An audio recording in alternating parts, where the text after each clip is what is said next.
అదే RTV app వార్తల్ని క్షణాల్లో చదివే అవకాశం ఉంటుంది. ఒక న్యూస్ పేపర్, ఒక టెలివిజన్ ఛానల్ మీ చేతుల్లో ఎప్పుడూ ఉంటాయి.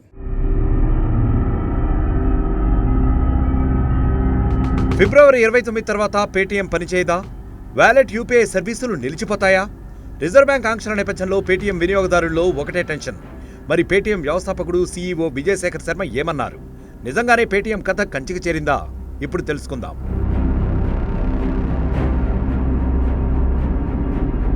డిజిటల్ పేమెంట్స్లో విప్లవాన్ని తీసుకురావడంలో పేటీఎంది కీలక పాత్ర. ఒక చిన్న స్టార్టప్ కంపెనీగా ప్రారంభమైన పేటీఎం పేమెంట్స్ బ్యాంక్ స్థాయికి వేగంగా ఎదిగింది. ఈ క్రమంలో ఆర్బీఐ నిబంధనలను ఉల్లంఘించిందన్న ఆరోపణలతో పేటీఎంపై చర్యలకు దిగింది రిజర్వ్ బ్యాంక్. దీంతో అందరిలోనూ టెన్షన్ మొదలైంది. ఎందుకంటే చాలామంది పేటీఎం వ్యాలెట్ ఉపయోగిస్తున్నారు. చిన్న వ్యాపారుల దగ్గర నుంచి పెద్ద పెద్ద సంస్థల వరకు పేటీఎం వ్యాలెట్ ద్వారా లావాదేవీలు చేస్తున్నాయి. ప్రజలు కూడా పేటీఎం ద్వారా పేమెంట్ చేయడం కోసం పేటీఎంను ఉపయోగిస్తూ వస్తున్నారు.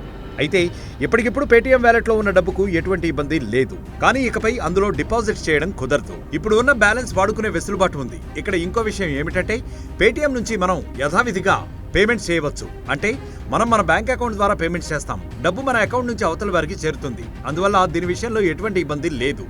ఏదైనా లావాదేవీ పేటీఎం బ్యాంక్లో జరిపే అవకాశం మాత్రం ఉండదు. అంటే పేటీఎం పేమెంట్స్ బ్యాంక్లో ఉన్న డిపాజిట్స్ విషయంలో ఆర్బీఐ చర్యల ప్రభావం ఉంటుంది. ఈ విషయాన్ని పూర్తిగా సరిగ్గా అర్థం చేసుకోవాలంటే పేటీఎం పేమెంట్స్ బ్యాంక్ మధ్యలో ఉండే తేడా తెలుసుకోవడం అవసరం. పేటీఎం అనేది డిజిటల్ ప్లాట్ఫామ్. అలాగే పేటీఎం పేమెంట్స్ బ్యాంక్ లైసెన్స్ పొందిన ఆర్థిక సంస్థ. ఈ రెండింటికి చాలా తేడా ఉంది. పేటీఎం పేమెంట్స్ బ్యాంక్కి బ్యాంకింగ్ లైసెన్స్ అవసరం. ఇది బ్యాంకింగ్ సర్వీసులను అంటే డిపాజిట్స్, లోన్స్, క్రెడిట్ కార్డు ఇలాంటి సర్వీసులను అందిస్తుంది. అందువల్ల ఇది మన సెంట్రల్ బ్యాంక్ ఆర్బీఐ నిబంధనల చక్రంలోనే పనిచేయాల్సి ఉంటుంది. ఆ నిబంధనల్లో దేనిని ఉల్లంఘించినా సరే ఆర్బీఐ చర్యలు తీసుకుంటుంది.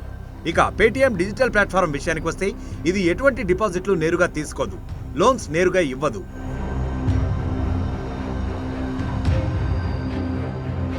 కస్టమర్కి వ్యాపారికి, కస్టమర్కి మధ్య డిజిటల్ పేమెంట్స్ చేయడంలో సహకరిస్తుంది.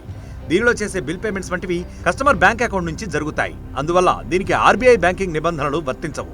ఇక ఎప్పటిలానే మనం పేటీఎం డిజిటల్ యాప్ నుంచి పేమెంట్ చేసుకోవచ్చు. అయితే గుర్తుంచుకోవాల్సిన అంశం ఏమిటంటే పేటీఎం వ్యాలెట్లో మీరు డబ్బును ఉంచడం కుదరదు. ఎందుకంటే వ్యాలెట్లో ఉండే మీ డబ్బు పేటీఎం పేమెంట్స్ బ్యాంకులో జమ అయి ఉంటుంది.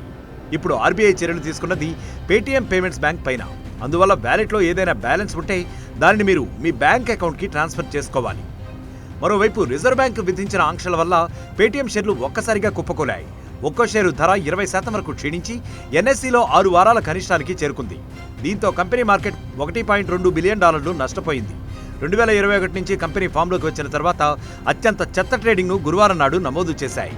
అటు పేటీఎం షేర్లు ఒక్కసారిగా పడిపోవడంతో దాని వినియోగదారులు ఆందోళనకు గురయ్యారు. దీంతో వినియోగదారులు ఎలాంటి ఆందోళన చెందాల్సిన అవసరం లేదని పేటీఎం వ్యవస్థాపకుడు సీఈఓ విజయశేఖర్ శర్మ తెలిపారు.